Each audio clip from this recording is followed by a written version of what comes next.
Making headway in Lowville with changes on the property of the local hospital. Changes called for after flash flooding this summer, where a lot of that water, you'll remember, rushed through the hospital's parking lot down to the village. As 7 News reporter Sandy Torres learns of the changes, we also learn how it's just one piece of the puzzle to finding an overall solution.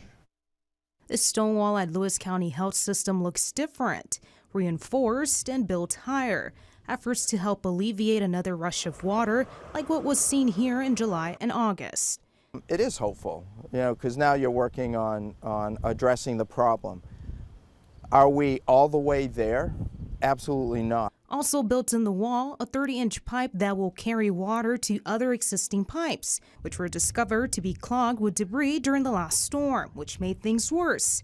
CEO Jerry Kayer is confident the health system is moving in the right direction. So it's just being part of the community. This is one piece, because the amount of water coming from those fields through this very narrow channel was phenomenal. Lewis County Highway Department Superintendent Tim Hunt says the quick repairs over at the hospital are only temporary. In the meantime, that the county comes up with a game plan for a long-term solution. Hunt says the county might be able to do just that, especially with FEMA declaring the storm in July a natural disaster. For every dollar of damage that is done, FEMA often will give you $1 of mitigation money to prevent it from happening again. And they know that's a good investment, right?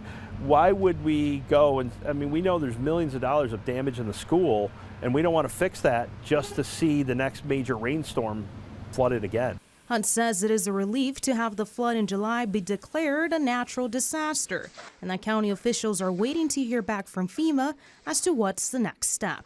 Sandy Torres, 7 News.